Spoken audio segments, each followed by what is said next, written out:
Hi everyone, welcome back to Kisle Vidya Niketan. Kisle Vidya Niketan के इस video में आज हम क्लास 10th की बिहार बोर्ड के पॉइंट ऑफ व्यू से जो आपका विज्ञान का मस्ट वीवीआई क्वेश्चन होगा उसको हम डिस्कशन करेंगे। और ये डिस्कशन आपका मॉडल सेट से रहेगा जो आपके बीएसईबी के द्वारा पिछले यानी दिसंबर माह में डाला गया था और इसी का ये इंटरनेट का से लिया गया है, डायरेक्ट क्वेश्चन है। तो आइए सीधे हम बात करते हैं क्वेश्चन में। क्वेश्चन पहला कह रहा है कि किसी प्रकाश स्रोत के सामने एक रुकावट रख देने पर क्या बनता है। यानी कह रहा है कि अगर कहीं से प्रकाश आ रहा है और उस प्रकाश जहाँ से आ रही है अगर उसके बीच अगर एक वस्तु को रख देंगे तो क्या बनेगा। ऑप्शन ए है छाया बनेगा, ऑप्शन बी उपछाया बनेगा, ऑप्शन सी दोनों बनेगा, ऑप्शन डी क्या बनेगा। ऑप्शन डी करा है इनमें से कोई नहीं बनेगा। तो क्या बनेगा, तो जो इसका जो करेक्ट आंसर होगा वो बनेगा छाया। यानी इसका आंसर कितना होगा, तो इसका आंसर छाया होगा, ऑप्शन ए। नेक्स्ट क्वेश्चन है समतल दर्पण की फोकस दूरी होती है। यानी समतल दर्पण की फोकस दूरी क्या होगी। ऑप्शन ए कह रहा है 0 होगी, 50 सेंटीमीटर होगी, ऑप्शन सी 100 सेंटीमीटर होगी या ऑप्शन डी अनंत होगी। तो समतल दर्पण की जो फोकस दूरी होती है बच्चों वो क्या होती है, वो अनंत होती है। कैसी होगी, वो अनंत होगी। नेक्स्ट क्वेश्चन है 1 मीटर फोकस दूरी वाले उत्तल लेंस की क्षमता होगी। यानी कह रहा है कि एक उत्तल लेंस ही है जिसकी फोकस दूरी कितनी है, 1 मीटर है। तो इसके द्वारा जो लेंस का क्षमता बनेगा जिसको हम डायोप्टर में मेजर करते हैं वो कितना डायोप्टर का बनेगा। ऑप्शन ए कह रहा है कि -1 डायोप्टर का, ऑप्शन बी 1.5 डायोप्टर का, ऑप्शन सी 1 डायोप्टर का और ऑप्शन डी 2 डायोप्टर का। तो इसका जो करेक्ट आंसर होगा वो होगा ऑप्शन सी 1 डायोप्टर। यानी प्लस में कितना बनेगा, 1 डायोप्टर बनेगा। नेक्स्ट क्वेश्चन है निम्नलिखित में से किस लेंस को अपसारी लेंस कहते हैं। ऑप्शन ए है उत्तल लेंस, ऑप्शन बी है अवतल लेंस, ऑप्शन सी है बाइफोकल लेंस, ऑप्शन डी है इनमें से कोई नहीं। तो अपसारी लेंस जो है बच्चों वो कहा जाता है अवतल लेंस को। किसको कहा जाएगा बच्चों, अवतल लेंस को अपसारी लेंस कहा जाता है। नेक्स्ट क्वेश्चन है प्रकाश की भिन्न भिन्न माध्यमों में चाल क्या होती है। यानी भिन्न भिन्न माध्यमों का मतलब हुआ कि जैसे हम वायु की बात करें, निर्वात की बात करें, जल की बात करें, कांच की बात करें, तो क्या इन सभी में प्रकाश की चाल क्या होगी। ऑप्शन ए कह रहा है भिन्न भिन्न होगी, ऑप्शन बी समान रहेगी, ऑप्शन सी दोनों हो सकती है, ऑप्शन डी इनमें से कोई नहीं।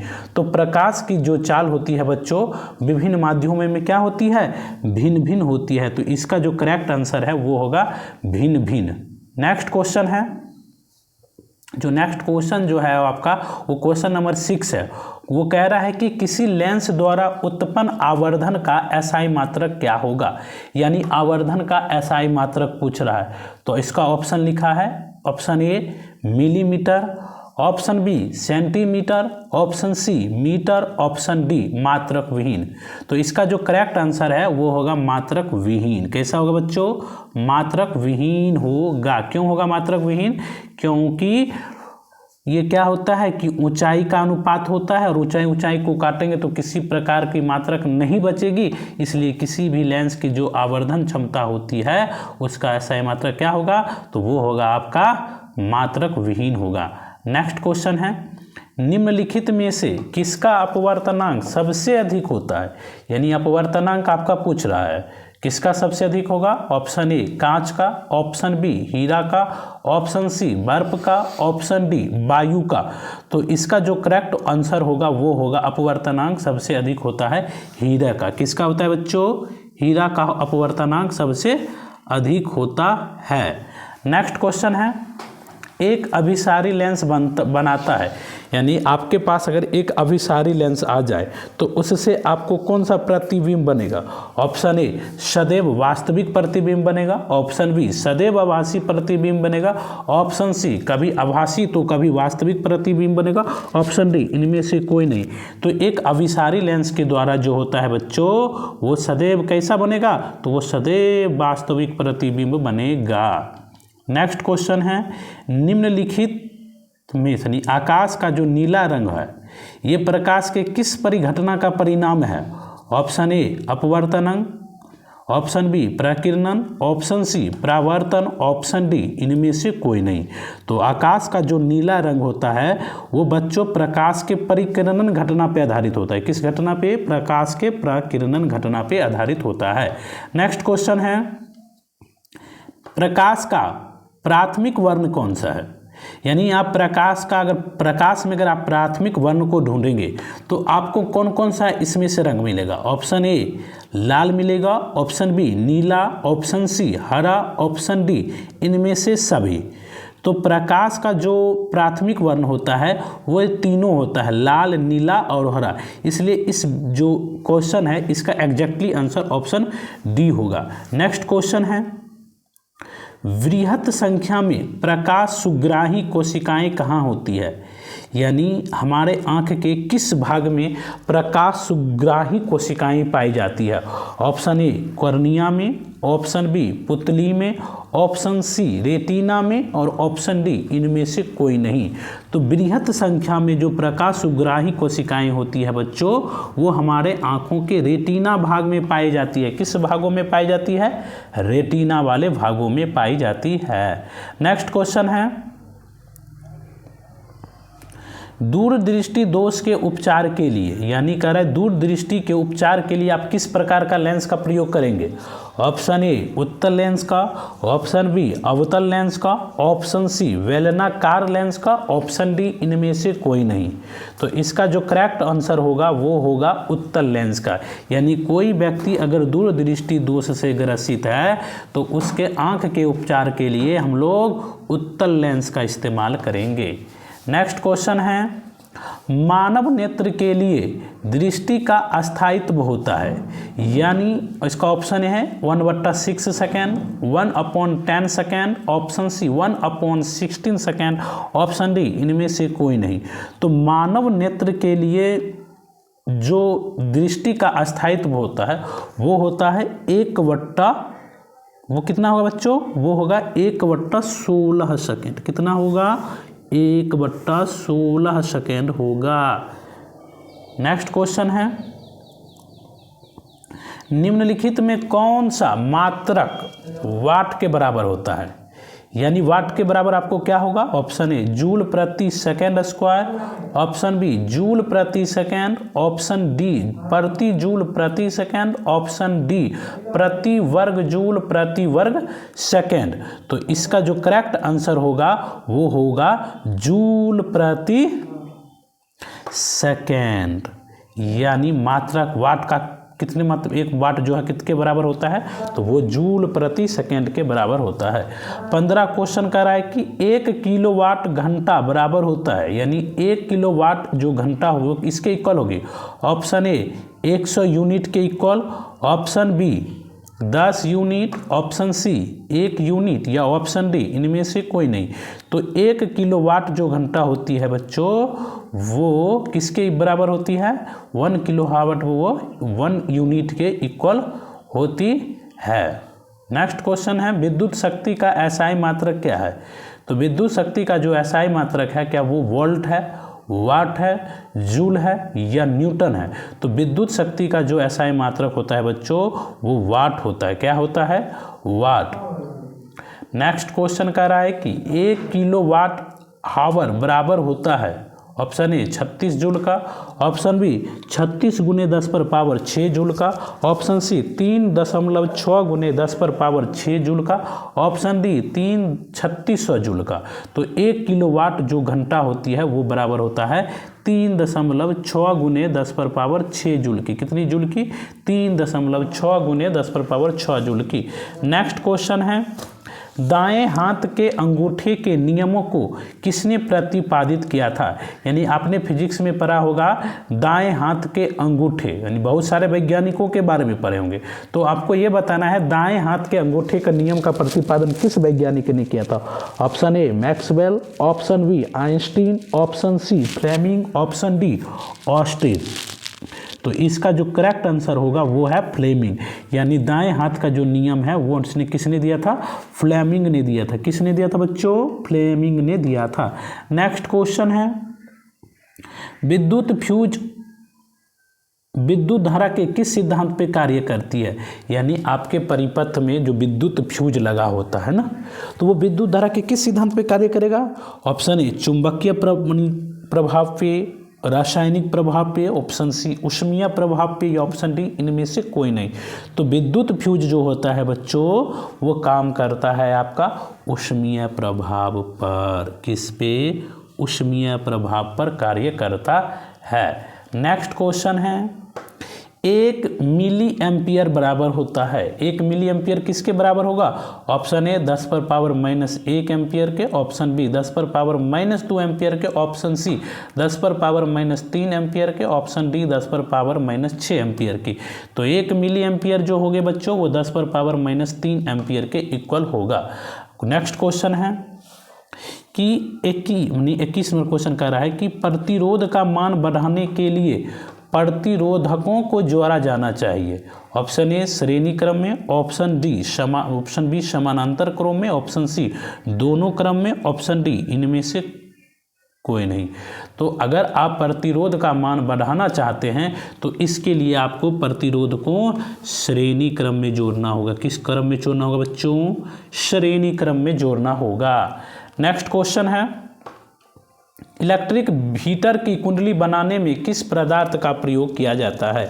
यानी जो इलेक्ट्रिक हीटर होती है, आपने देखा होगा हीटर, तो उसमें जो कुंडली यानी कॉइल जैसी स्ट्रक्चर जो बनी होती है वो जनरली किस मेटल की बनी होती है? ऑप्शन ए लोहा की, ऑप्शन बी चांदी की, ऑप्शन सी नाइक्रोम की, ऑप्शन डी तांबा की।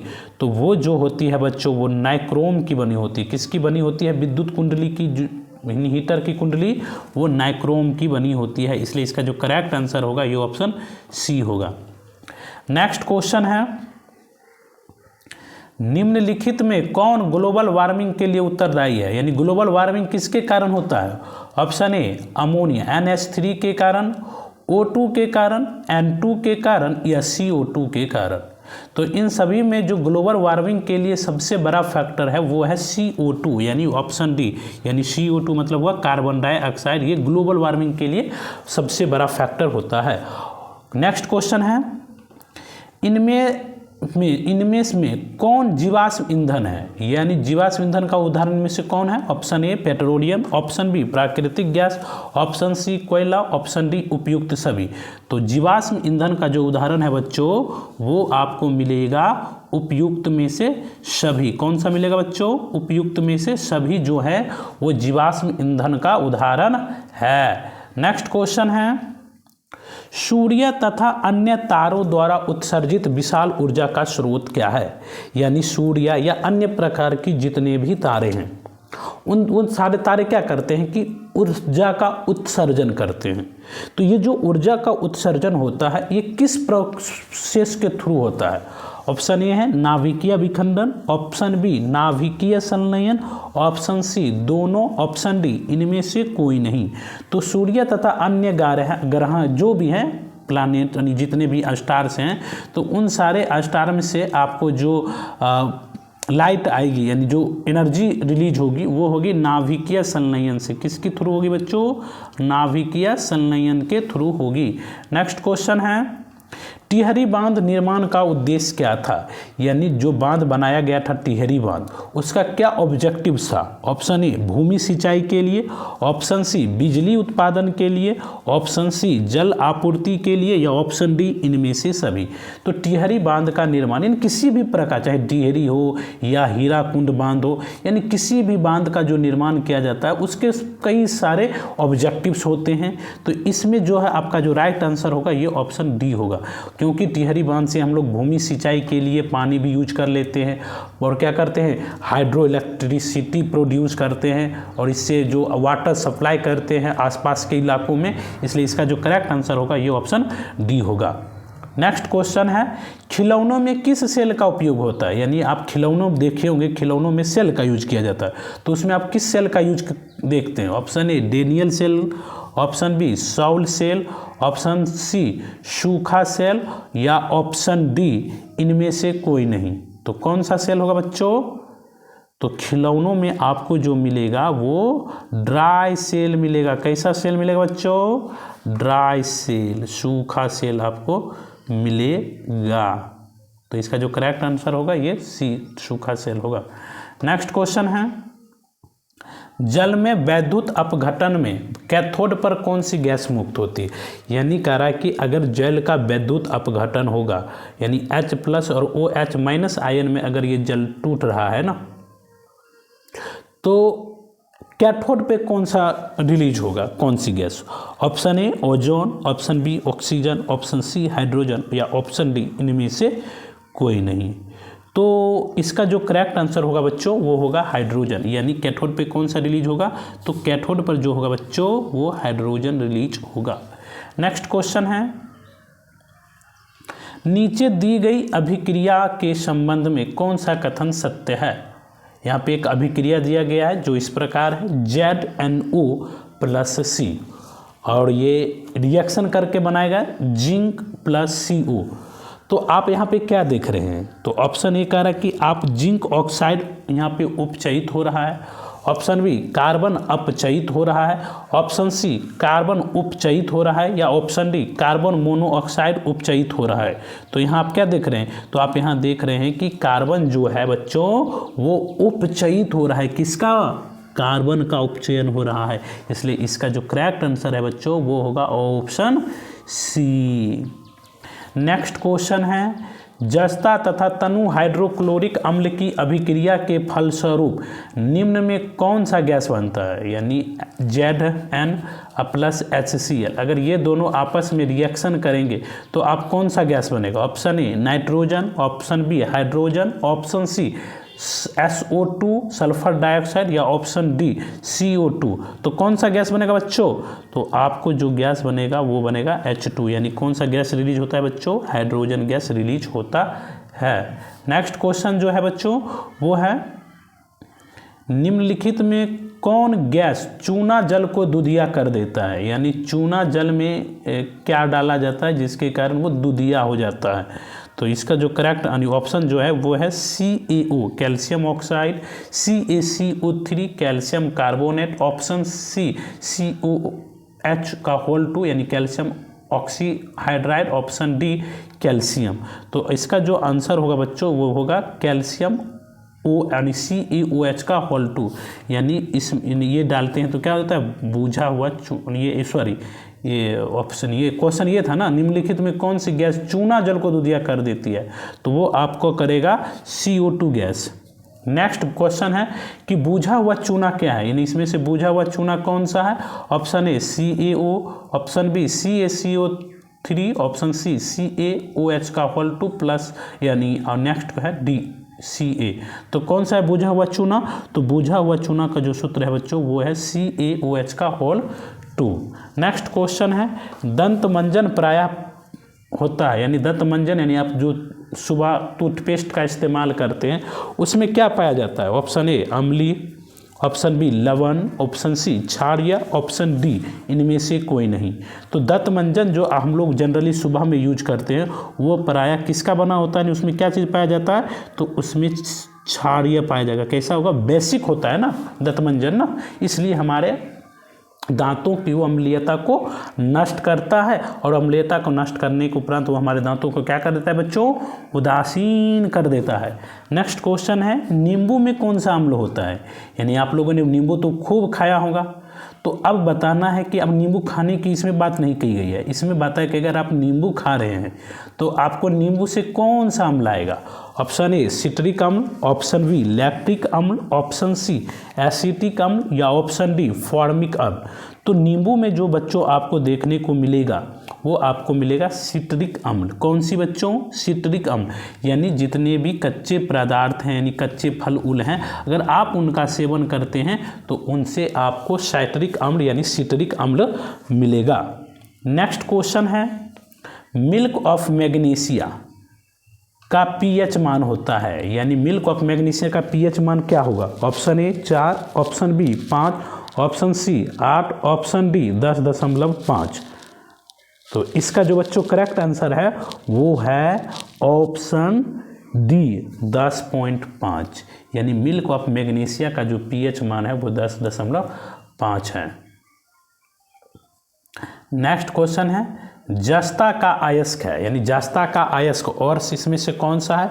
Option A bauxite, option B sodium chloride, option C cinnabar, option D zinc blende. तो जस्ता अगर आप प्राप्त करना चाहते हैं तो इसके लिए आपको जिंक ब्लेड के पास जाना होगा। कहाँ पे जाना होगा बच्चों? जिंक ब्लेड के पास जाना होगा, इसलिए इसका जो करेक्ट आंसर है ये ऑप्शन डी होगा। नेक्स्ट क्वेश्चन है धातु जो सिर्फ अम्लराज में घुलता है वह कौन सा है, यानी इसमें से बताना है कि इस चारों में से कौन अम्लराज में घुलता है। Option A Fe, option B Cu, option C Au या ऑप्शन डी Al। तो अम्लराज में घुलता है Au, यानी आपने गोल्ड, जो आपका जो गोल्ड होता है, आपका जो महिलाओं का जो आभूषण होता है गोल्ड यानी Au, वही क्या करता है? अम्लराज में घुलता है। नेक्स्ट क्वेश्चन है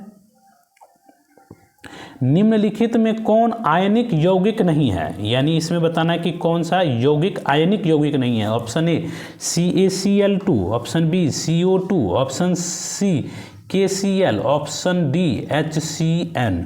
तो आपको यहाँ पे देखने को मिल रहा होगा कि ये जो CO2 है, कौन सा? CO2 ये क्या है? ये सहसंयोजक यौगिक है, ना कि आयनिक यौगिक।